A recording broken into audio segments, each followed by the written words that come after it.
chapter 4, Evil Companionship. The dictionary defines the word circle in various ways. In our context, it means a group of people with similar interest or shared acquaintance. Some circles are economically driven, some are religious, some are occultic. There are various groups of friends. You must not be fooled. The motive for doing anything in life is usually stronger than that thing, because it is the driving force behind that thing. That is why the Lord is interested in the circles you get into.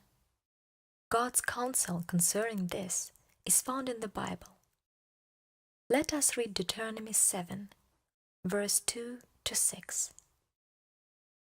And when the Lord thy God shall deliver them before thee, thou shalt smite them, utterly destroy them. Thou shalt make no covenant with them, nor shew mercy unto them. Neither shalt thou make marriages with them. Thy daughter thou shalt not give unto his son, nor his daughter shalt thou take unto thy son. For they will turn away thy son from following me, that they may serve other gods. So will the anger of the Lord be kindled against you, and destroy thee suddenly.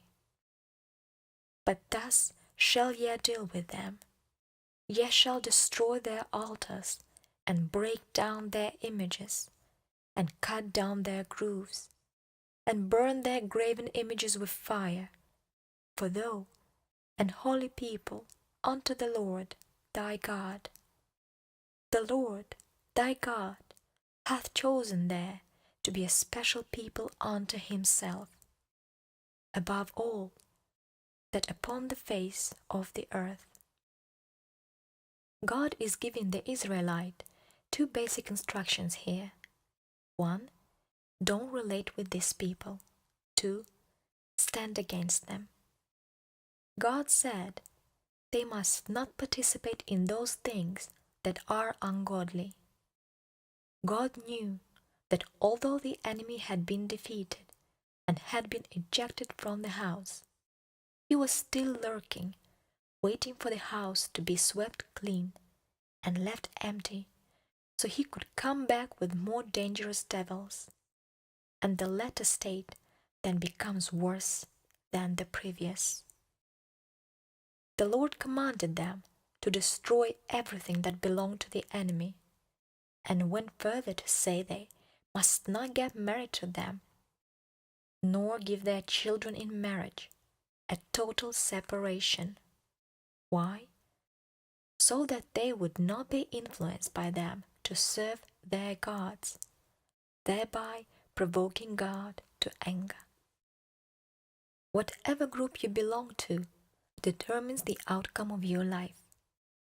Due to the twists and turns of life, there is always the tendency that when you face challenges, you turn to your environment as your first point of call. The people you hang out with, are they for God? Do they share your beliefs, your faith? Can you see them walking in the right direction? Ask yourself these questions. Let's look at the case of King Solomon. He was a man with great wisdom. If all man could ever ask for, he was the richest man that ever lived. He ignored God's command. God's command to Israel was God's command to King Solomon. King Solomon's life teaches us that even if you become successful, entering the wrong circle can turn your life to failure.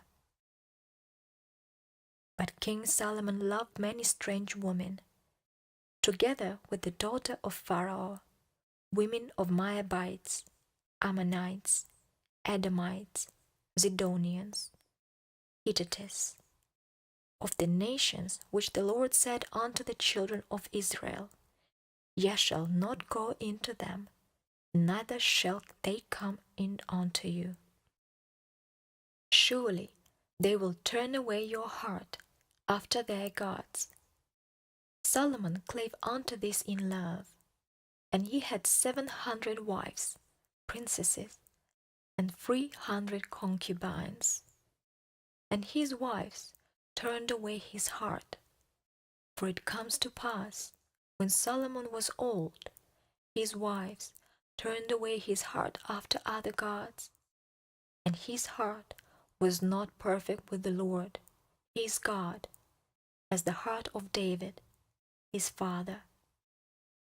For Solomon went after Ashtoreth, the goddess of the Sidonians, and after Milcom, the abomination of the Ammonites. And Solomon did evil in the sight of the Lord, and went not fully after the Lord, as David his father. Then did Solomon build a high place for Chemosh, the abomination of Moab, in the hill that is before Jerusalem, and for Molech, the abomination of the children of Ammon.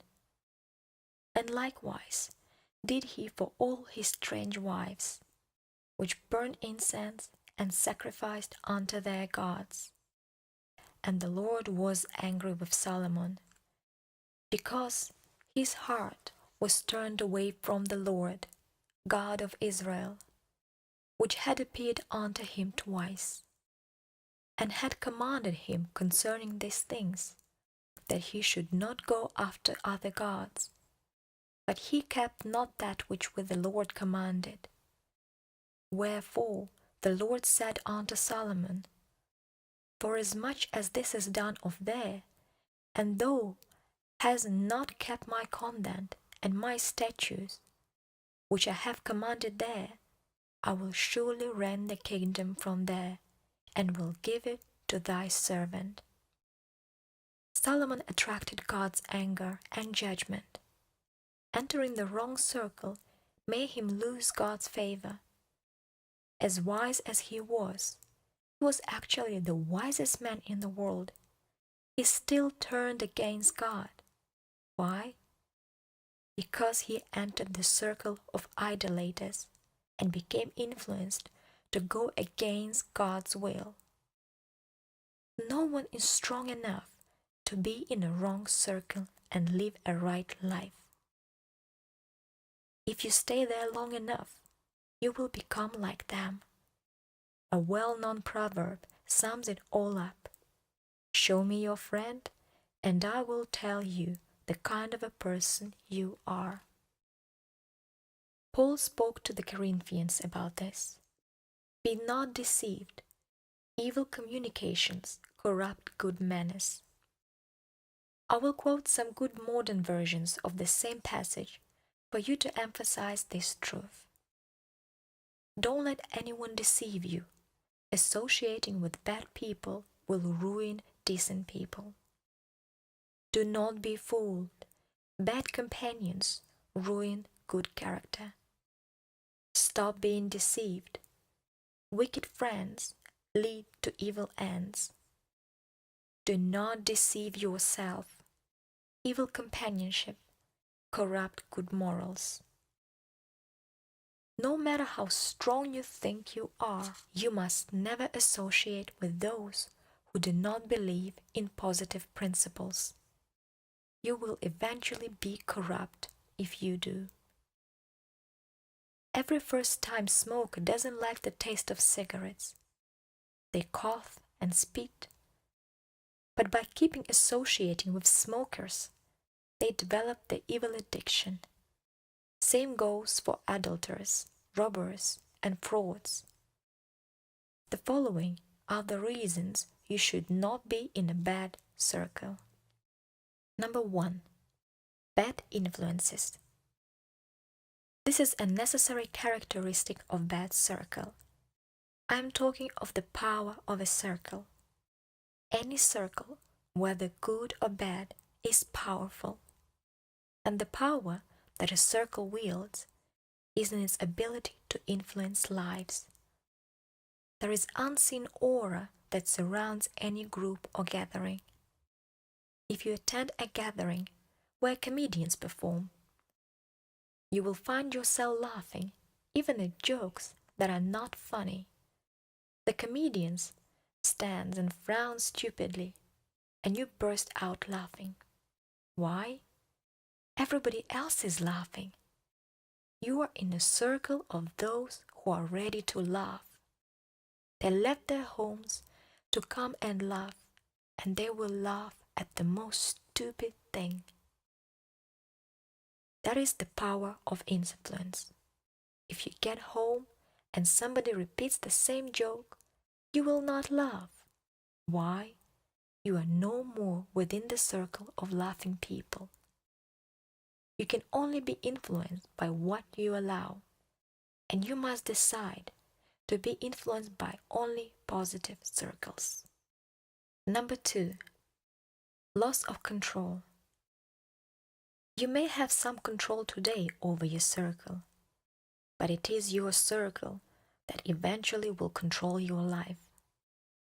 Solomon was initially in control of his many idol-worshipping wives, but he eventually became old and weak.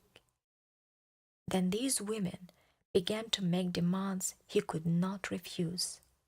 Before he knew it, he became an idol worshipper too. Each of us will lose control one time or the other. But if we have put ourselves in a good circle, that circle will control us to do good, even in our weakness. Number 3, bad habits.